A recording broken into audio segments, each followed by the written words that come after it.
Before I get started, I'd like to thank Codesmith, Genie, and Bractlet for sponsoring today's talk. Hello, everyone. My name is Aria, and today I'm going to talk to you about containers, and more specifically, the wonderful world of containerization with Docker. My hope is that at the end of this talk, you will all have an understanding of what Docker is and why it's so powerful. Now, I'd like to start us off with a little roadmap of today's discussion. First, we are going to discuss what a container actually is. Then we'll go into some detail about why we like to use containers. Afterwards, I'll give a brief intro on how to actually implement containers with Docker. Then we'll talk about the advantages and disadvantages of using containers. And finally, we will identify scenarios where containers are most useful and times where they may not be as useful. So without further delay, let's jump right in. So what are containers? Now, I'm sure some of you may be thinking, I know what a container is. It's a box, a receptacle, if you will. Tupperware is a container. Why is this guy talking about containers? I don't care. And to that I say, you're in for a roller coaster of emotions, pal, because today we're talking about virtual containers. And I, for one, think that they're way more exciting than physical containers. So what are virtual containers? Well, containers are lightweight, portable units that package software and its dependencies. In other words, containers are standalone executable packages, which include applications and everything that they need to run properly. If that definition sounds kind of confusing, don't worry. We're going to go over it again when we discuss why we like containers, and hopefully it'll make more sense then. What you should keep in mind for now is that containers allow us to run applications in a consistent, isolated environment.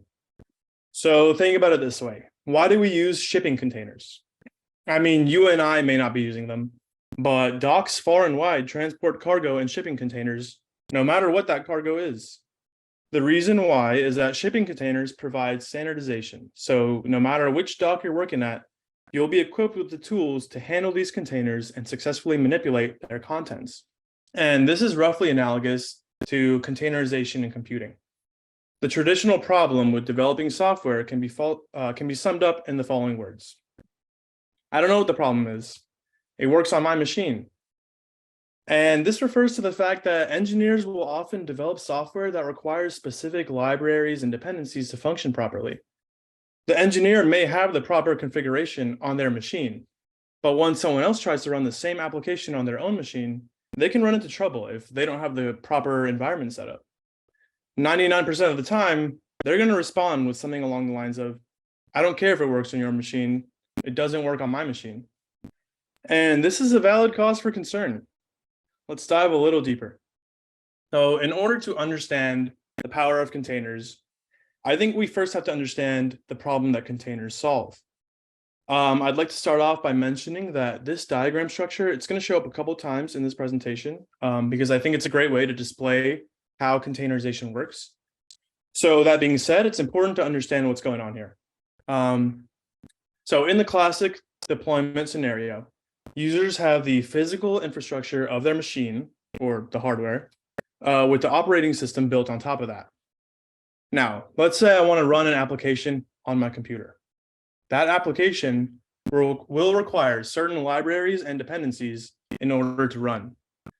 In addition to that, it'll have specific requirements for the operating system. And this by itself is not an issue. In fact, if all I ever wanted to do was run app 1 on my computer, then I'd be golden, right?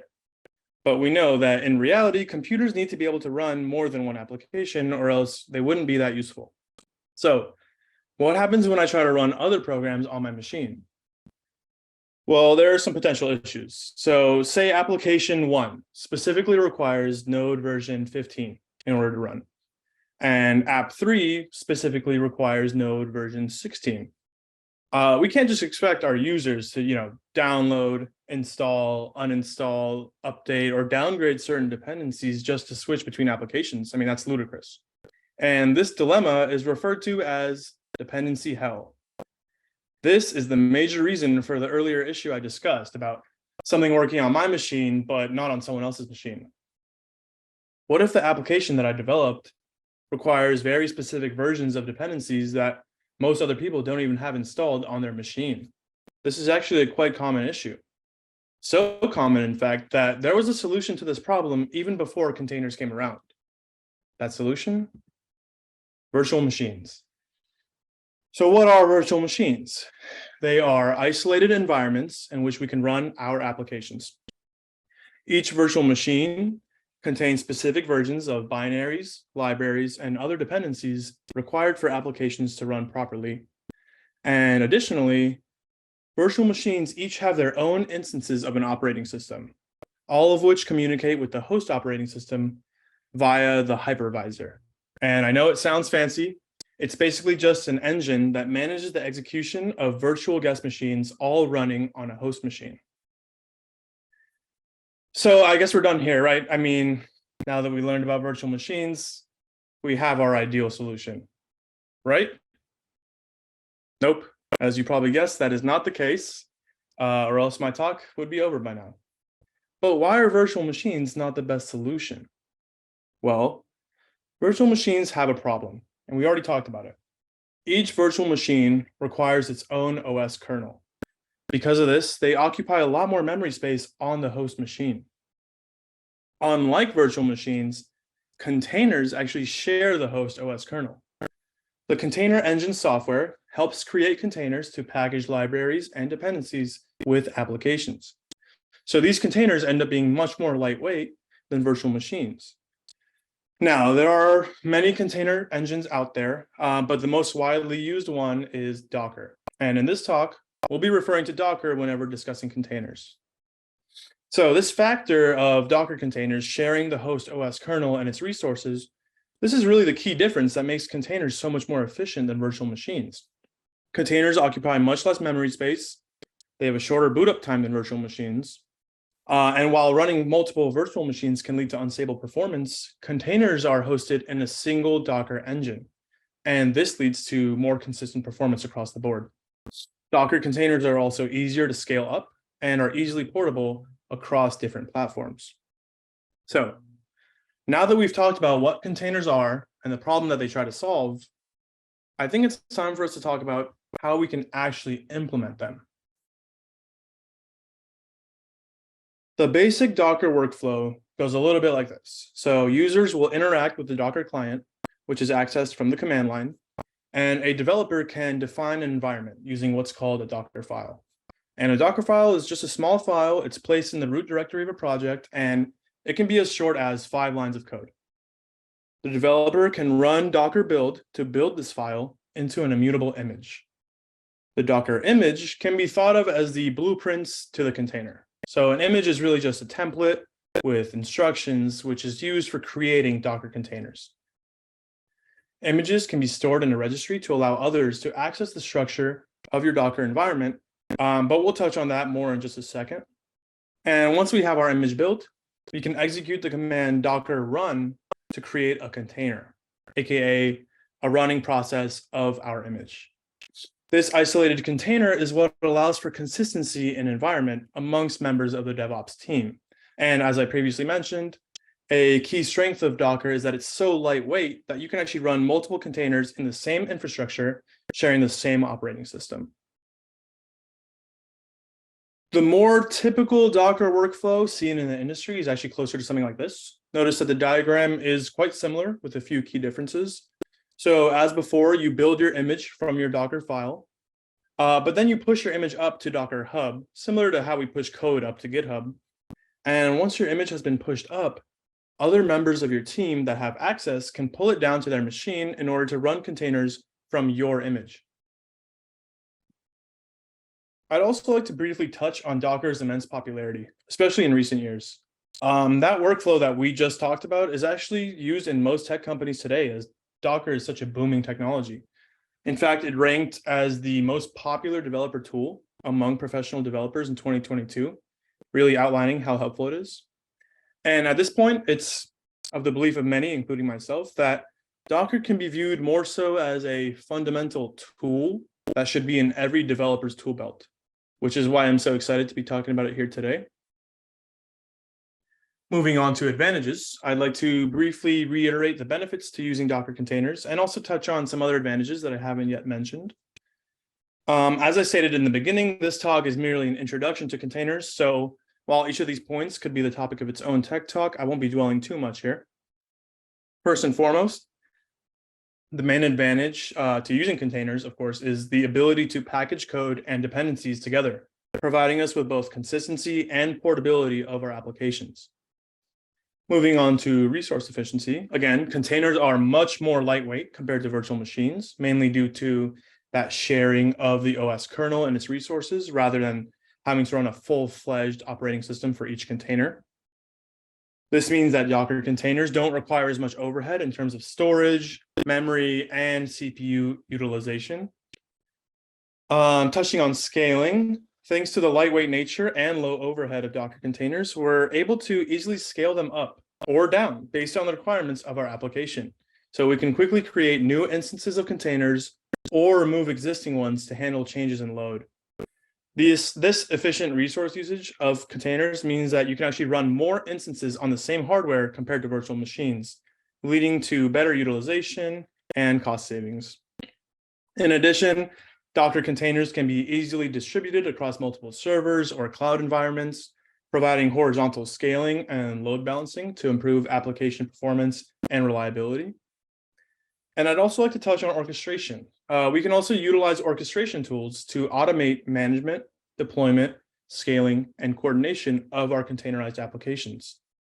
The Docker ecosystem provides several orchestration tools like Docker Swarm, Kubernetes, and these greatly simplify these tasks. These orchestration tools basically ensure that our applications remain highly available and responsive by automating container deployment, monitoring container health, and managing updates. They also allow us to automatically scale applications by adding or removing containers based on predefined rules and metrics, like CPU usage or incoming traffic.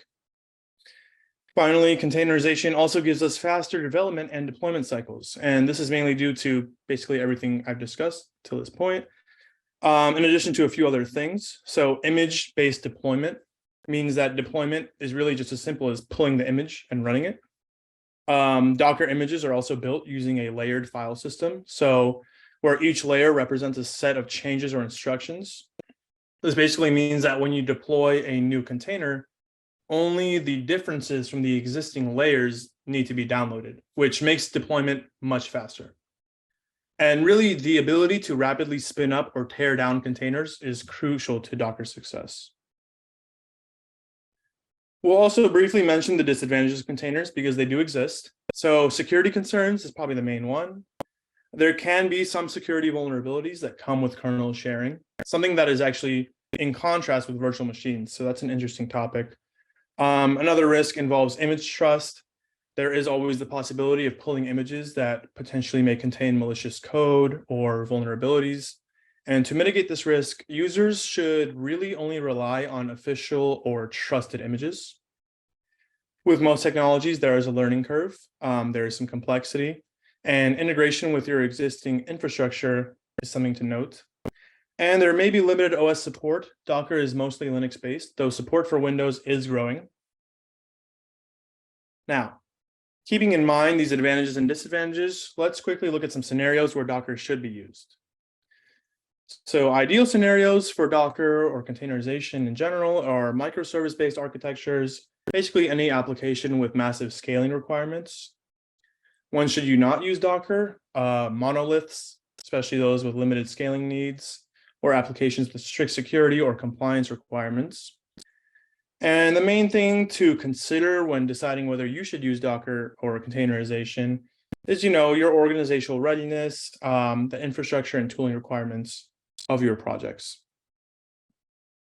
So to quickly recap everything that we talked about today, containers are standalone executable packages, which include applications and their dependencies. Docker is the most popular tool to automate the deployment of applications in containers. We can use the Docker Hub registry to host and distribute Docker images amongst members of the DevOps team. And while Docker is widely used and it's great at what it does, it may not always be the right choice for you. Despite being out of time for questions, before wrapping up here, I'd really encourage everyone to explore containerization further because it is both fascinating and in demand. So here are the resources I used in preparation for today's talk. I recommend giving them a look for your own personal learning. And that concludes today's talk. If you'd like to discuss containerization, Docker, or anything else related to technology, feel free to shoot me a connection on LinkedIn.